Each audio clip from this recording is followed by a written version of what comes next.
Friendship. Fuck yeah. And next up to the stage is Lockspace. So please give it up for them.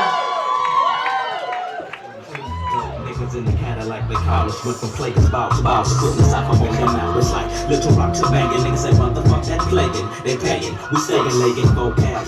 Blush and Bruise is at the root a dance party, but it has expanded to a much larger platform encompassing other art mediums. But it is a party, first and foremost.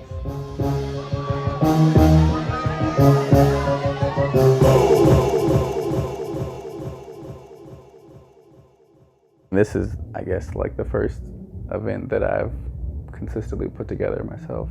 I mean, I wanted to see like artists that I like and artists that I don't get to see often. Like I wanted to be around talent that I didn't feel was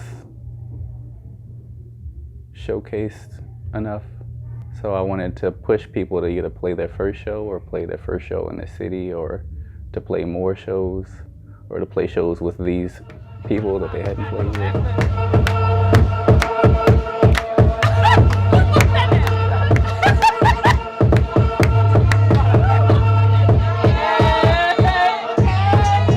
The whole point of Blush and Bruise is to show empowerment of women. And usually when you go to shows, sometimes it's like an all-male show. And you know, you hear a lot of music that you don't like, and then you're around people that's not like you, but you like shows, you know what I mean? So it's like, you're surrounded by beautiful people, you're surrounded by people like you, and the lineup is usually catered to you. So it's like for women. Without you, without you, without you, without you, without you, without you, without you, without you, without you. And you know, him being someone that's very into fashion, very into women's rights, and you know, just being an ally, he decided to, you know, start it off as a thing that was just, you know, fun, and it ended up being something bigger for a greater cause and a big impact, and everyone took heed to it, so it became something larger than, you know, what he originally planned to.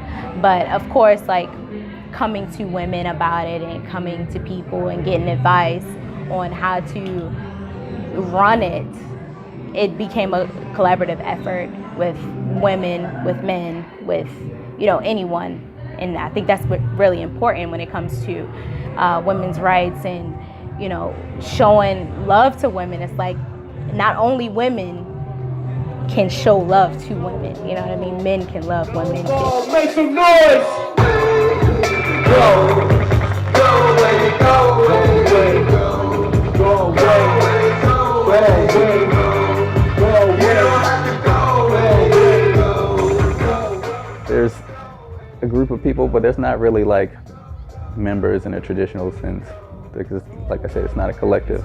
I feel like the main people that I collaborate with, or at least like just bounce ideas off of and get feedback from, are just like my closest friends. Like, they're just people I talk to all day anyway. So of course I'm gonna be talking about like something important in my life, and they're all artists. So, you know, like, it's just I don't even have to think about that. Like, I'm clearly gonna be like working with you on this, and like, you do art, so let's see how we can push your stuff through this also. When you come to these parties, the women show confidence, the women show, you know, freeness, and they show knowledge of the fact that the party is for them. That vibe gives off. Therefore, it kind of eliminates a lot of the bullshit. Like, you know what I mean? And, you know, I come with people, you know what I mean? Like, I come with my girls, I come with my cousin, or I come with someone else, and I expose them to it. And, you know, just me being around another woman or being around a group of women, it's just like, that's the energy nobody want to fuck with. Like, you know what I mean? Like, that's just something that, you know, everyone feeds off of. They see, oh, these girls are over there doing that. Like, I'm feeling them, you know what I mean? And we all come together, and we all, by the end of the night, we probably all know each other.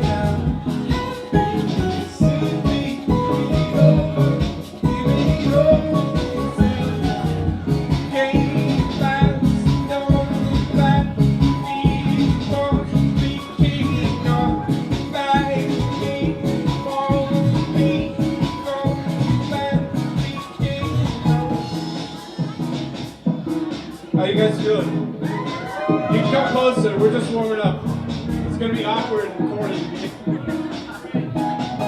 Just me. You know, the fact that our force grows, each blush and bruise, like I see regulars all the time, you know what I mean? Like the force is just large and powerful. And, you know, like I said earlier, like the intention was never to be a movement, and it was never to be a, you know, collective or anything like that. It was literally just to be a party for women to be who they are. And the fact that it is an impactful event, then sure. The fact that it is causing conversation, great. You know what I mean? Conversation just means there's progress being made.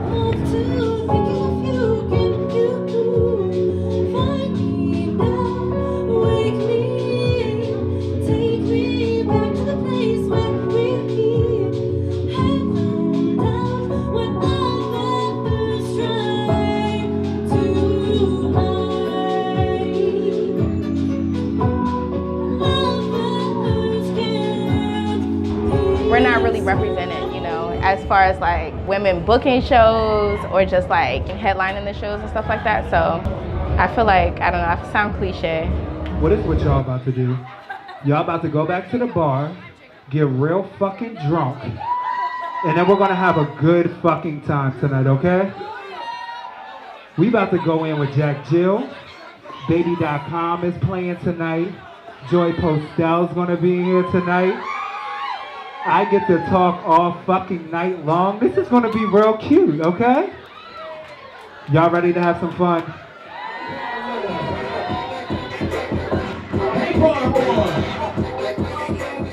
It's free, you know, we don't have to charge you an arm and a leg to come in. Like, we welcome everyone and anyone into the party, and, you know, just paying people out. Of course we pay the artists, you know, that's a given. Like, everyone who's helped or even anyone who's performed gets paid somehow. It is a payoff, and, you know, that's just to show appreciation to people and to show that we value people's time.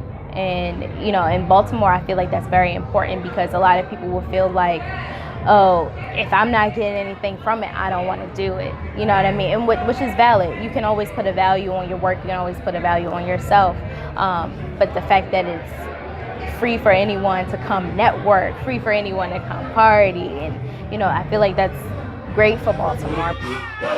It's about to be a real fucking turn up.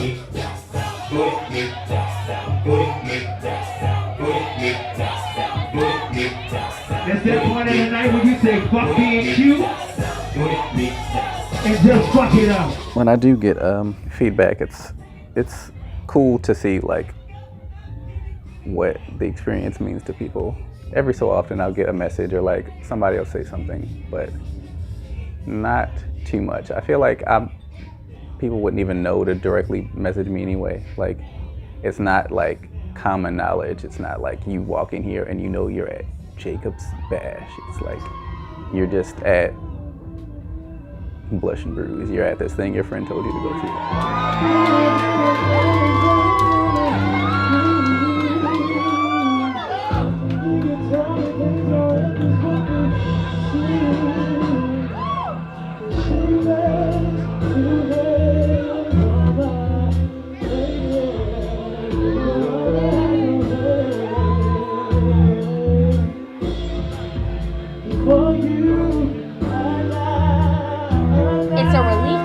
In Baltimore that you can go and you can have fun and you can drink, or you don't have to worry about somebody doing something to your drink, or you don't have to worry about a shootout, you don't have to worry about a fight. Because I mean, this is 2017, it's hard to say, but we live in a time where before somebody walks out the door, you gotta say be safe, or I love you, or like, you know, are let you okay? Let me know when you get home. Yeah, let me know when you get there. Like, just like when I first met her, I said, okay, well, text me, give me your number and text me when you make it home. Yeah. That song is about when people look at you and they try to size you up because they think they know you. I've had that happen to me numerous times. Niggas think they know me because of the way I look, my sexual orientation, all types of different shit. I be like, damn, we never even had a conversation though. You feel me? That's wild, ain't it? Can't do that. You don't know me. Bless. All right, so my mother, is a real big jazz fan. My favorite jazz vocalist is Sarah Vaughan. I don't know if y'all know who Sarah Vaughan is. That's my favorite jazz vocalist. So, you know, I always dedicate this joint to her. That's the queen right there. And shout out Billie Holiday too. You know, she's from Baltimore.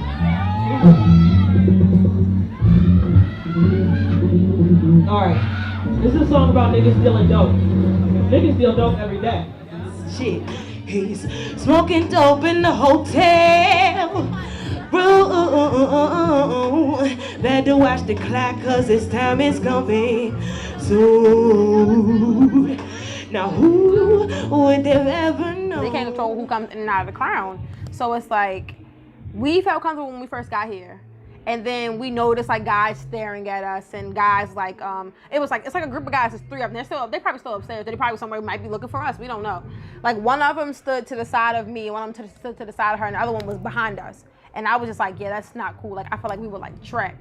So I would move, and then one of them deliberately stood in my way earlier, and I was like, excuse me. He just was looking at me. So I moved his leg. I was like, excuse me. And he was like, what you touched me for, or something like that. I said, excuse me, you didn't move. He said, I don't know what he said. I just walked past him. I told him to move on my way, and I walked past him. But it's just like, that's not safe. I don't like stuff like that. Like, no, that's not safe. I feel like it shouldn't be a woman-only environment because there are men who are feminists. So it's like, you can't just have a woman-only kind of environment all the time because there are some men that are decent. So, but it's just those who mess it up for everyone here. You get what I'm saying? So it makes us unsafe. Like, I had somebody like, yeah, I'm gonna come back and can you walk me to my car? And he said, yeah. So it's just like, it was nerve-wracking though. That situation was nerve-wracking because it's like, it made her uncomfortable, it made me uncomfortable. Like, that's not cool. Bless, thank you. All right, we can jump for this. Jump for your ancestors. Hi.